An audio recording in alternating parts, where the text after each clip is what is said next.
the first to know. Nsem-Pii TV. Na enkomobia akoso efa Dr Bryan Acheampong Hon Carlos Ahenkorah ena anka ne kokobo panyini eyo wo Boahen Aidoo ho yenko na sa komo no kona kokotibi na abusuafo bekaya Dr Bryan Acheampong wo ne kampe ase wo say koko syndicated loans say aban no honko gibiem no wo MPP ma yekwa penso no wono edi nipa wo de sa hyehyɛ ne ba say adumra se Ghana so ye twato se ye ewo bosiaje a yekwagye ne ede beto koku no efiri kwa me kuma penso eno ne practice ya yekwagye bosia na abofo no discuss ho na ye de beto koku enti owura Bryan Acheampong se sade na eto twai ewo MPP ama yeku na penso no wono ene nipa na wota akira wo ma san kunbidie no ebeye Ghana de na sansam no beto odwa no ena owura Boahen Aidoo enkane Cocoa board panyini ese dabi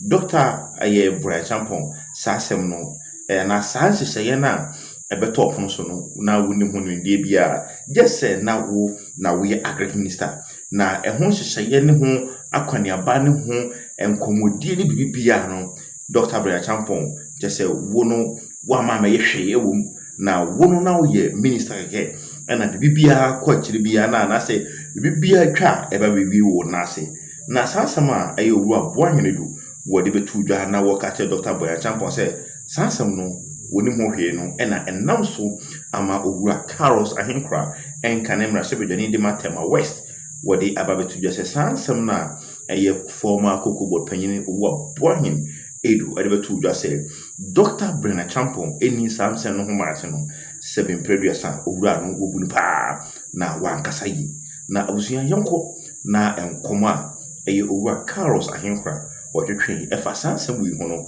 ko na hoko TV na yehwe se Dr Boahen Aidoo mu ene de baaye ana Dr Bryan Acheampong mu de baaye ne ba Nsem-Pii TV yene tifo ebeto aso Ahenkorah, former MP for Tema West, former Deputy Minister for Trade and Industry. Yanino entwetwe enkomo honorable Mimwache Boko na osu kakra dini wa yimeti so ela me fa nza mi yi wadio boko na ni me na salary me no se ga from akran for yentem o se de me jaw ga ma ti kra bo me no madam bi na osi efi na ekro minye ni nua bi na me se pa cho no wadawruma ebusuan nye tim na agu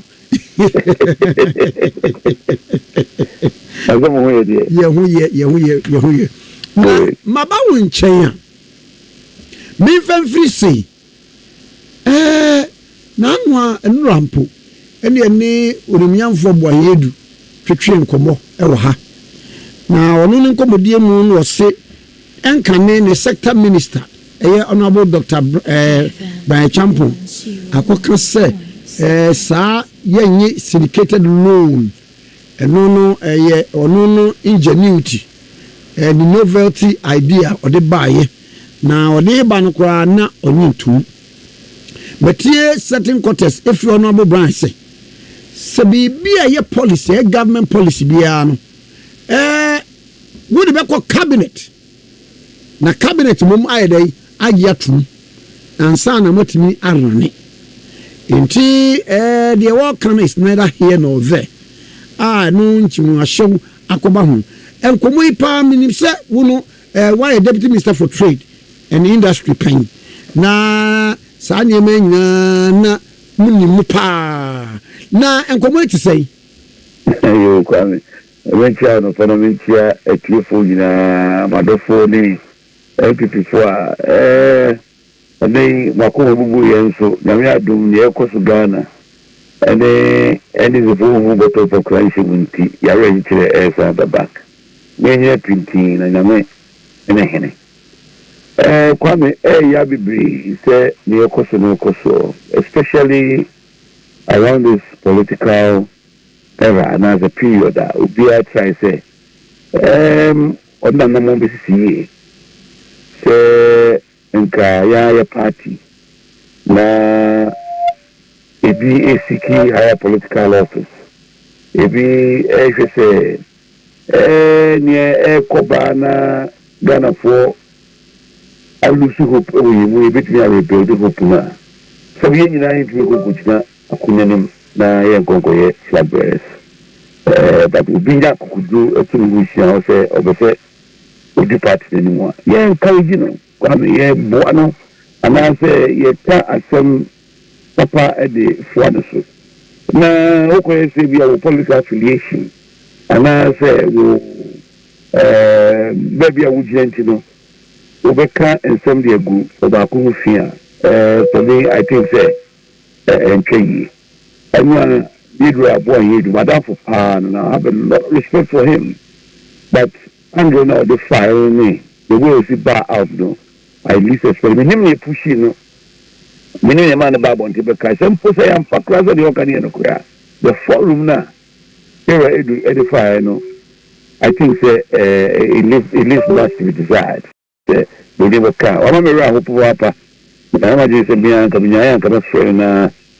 much say never do one and so the reasoning behind and I say one that's what you for would you push it out there no anything and what do you want to achieve in the final analysis yeah party for Baku so china people here over kanishi and as a way bibiama then we have for me so no go we need leadership no our party how do you then relate to this person one another forever you don't go in that media space and try to do things undo things that have been done so now honorable yes sir no honorable Bryan honorable Boahen Aidoo they no okay and can no go can forum ben and now officer ka kwan best no kan and ka be kai no nipa no ni minister no working relationship whatever done for cry minister that's what okay they just had you because they say this like one in come outside then they no back our friend saying two person laba abontin abete say be time say me be say me and also be abontin we go na say na so one catch us nipa cipher campaign and new one so mo here if you like microphone cut down na adie bi obi aso a ye yemfa no makoma ne nhwe roller one no so we play some of them are not that even play the role at all the idea or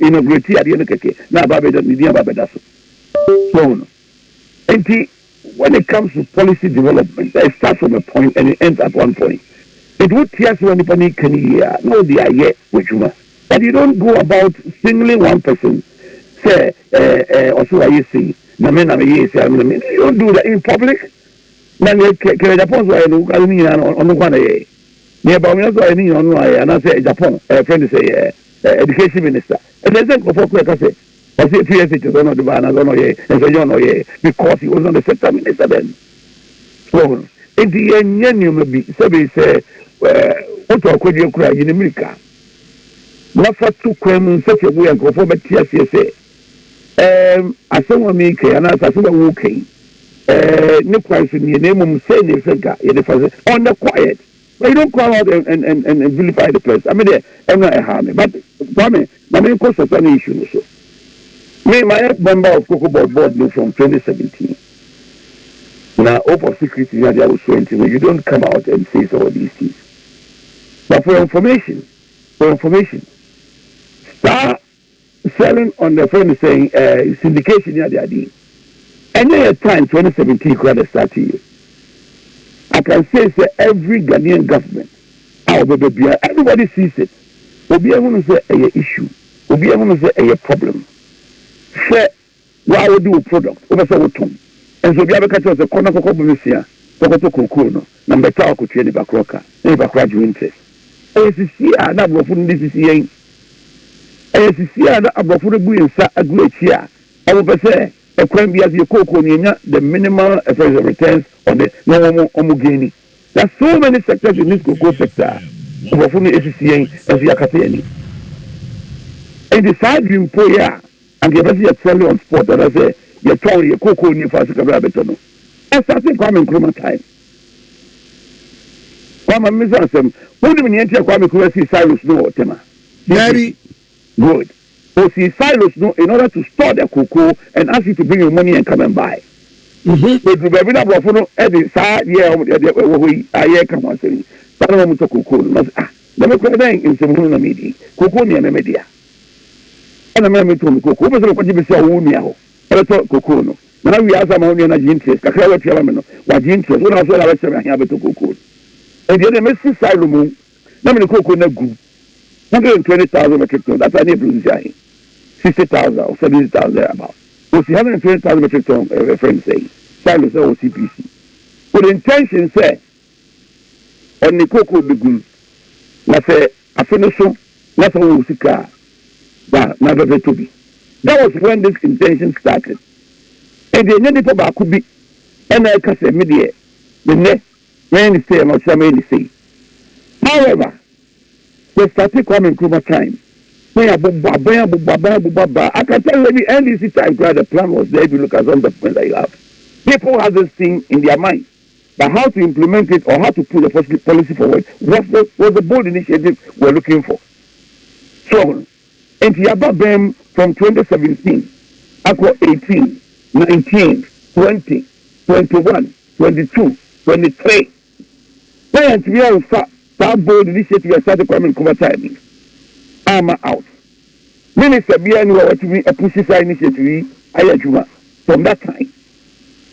That's all back up pencil. So one can't be put on your foot. And that pencil a buyer. At least you can attribute it to anybody. That is what I want to, explain to Boahen Aidoo. So the intention or the idea of this cocoa syndication abrogation, it didn't start from him. Me, a lot of ideas of this matter, I brought to the fore. Not me, an idea, if I'm free forward, and I say, not an idea, my dream, 100. Send me a wish. Yeah, I'm a Brofono SCA, quite be so. Until we could find a way to maximize more profit. And then the crumple young. Another one, young crime is bad out there, Omen to Yanni Honshi. In the shipment of this cocoa. Cocoa, Yashi putting in Ano. A Brofono Ako above the freight forwarders. Straight to cocoa board, and only cocoa board negotiated free trade. Okay, 101. Now, how much free forwarders in Asia? Me decide we buy. Mami Musa baby. What make the freight forwarders no? Cocoa board so no, one no sa export ni mani no. Sabi bi a wo munim die no, enu mu a mo ye freight forwarders no. Ya wo mo ye dai, se nya hwe o mbesi wo mu. Thank you. I don't think I know that board no so na me Nsem-Pii. Baby, in fact, some of the reasons, and the reasons did be about politics is some of these things to sanitize this transport sector. But Fofi and Tuata, and you know how politics works. Where president and I said we need a non for police insurance, you cannot help. But the information is there. So what crap would say man to baby Mami.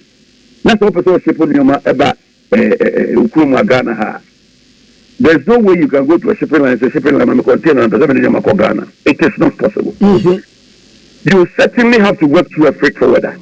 You certainly have to work through somebody whose business it is to ensure, say, shipments go through a certain format. The shipping line has no business. Maersk Line, MSC, Hapag-Lloyd, they have no business coming to you, and you have no business going to them for them to give you a container to ship out. No, it doesn't work like that. You need to go through a freight forwarder. And the reason is this. Abrofunu making sure that you will make you at least from that business that you have generated. I want to say, what for freight forwarder? A freight forwarder of Unicrum or a license to do business in that city, in that country. It is a wonderful freight forwarder.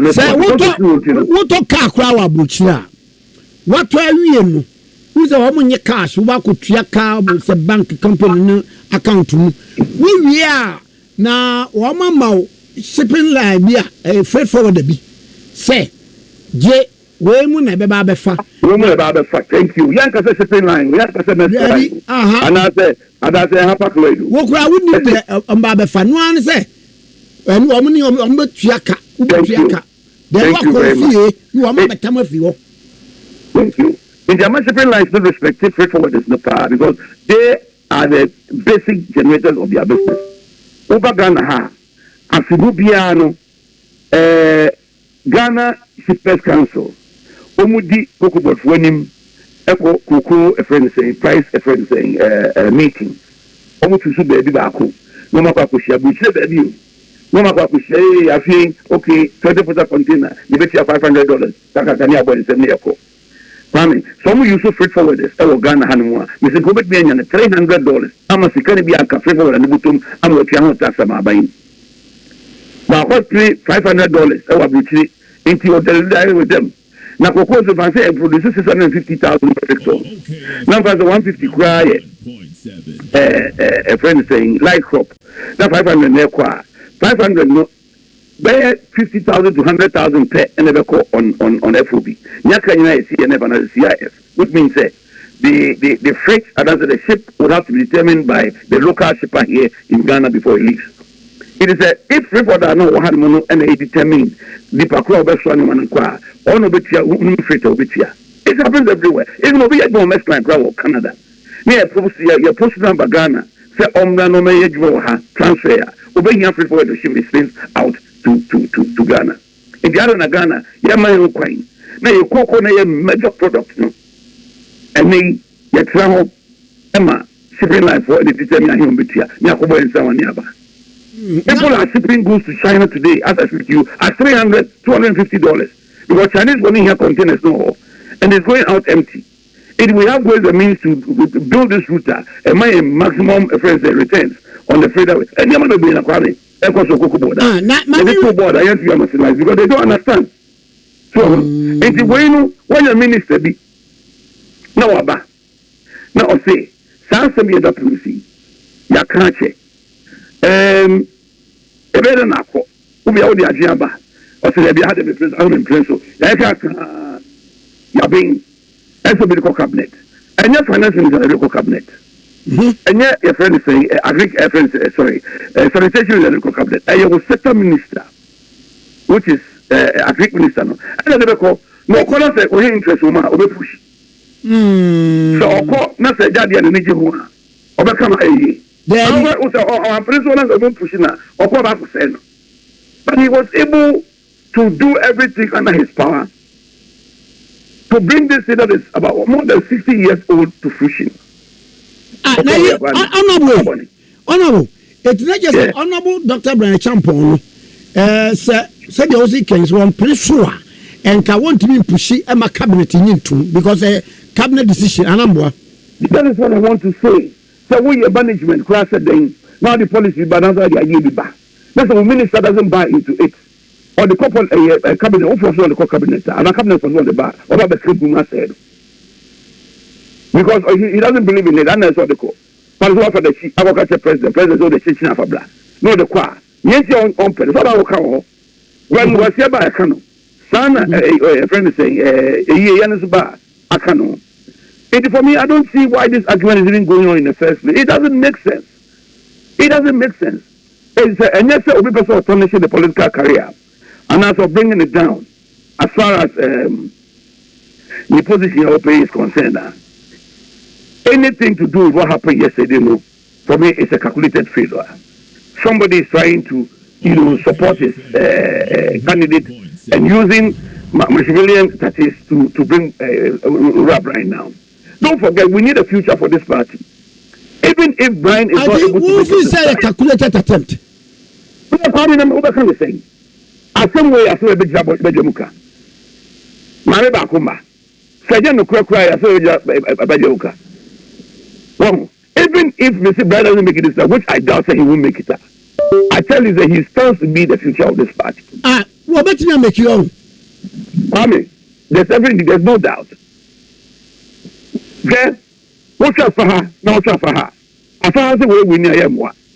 Where's the way we near Yamwa? He's the only person that can put the two sides together. 10 people can come up party.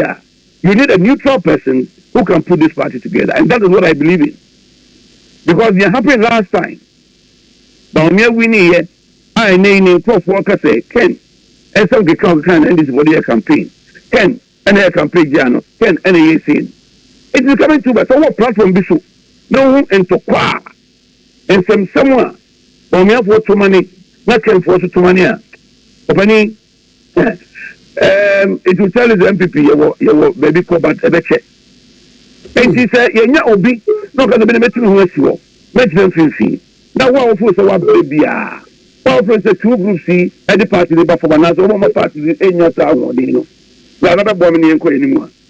I see no reason why anybody to find any difficulty in either supporting or not supporting. Just take your decision and move on. Now, but jam one thing, now I'll be our former boss. You don't do that. Because the idea didn't originate with you. It has been in existence since independence. So, but the Enya will be a very bold initiative over driving and they are out. And after 60-something years, somebody has done it. So why in heaven's name would you want to come out and denigrate the person? And any panel here, the sector minister. Brian. That's what I'm saying. The point is, I was free from 2017 to 2023. Why didn't he push it? If indeed it was there, and I know it was there.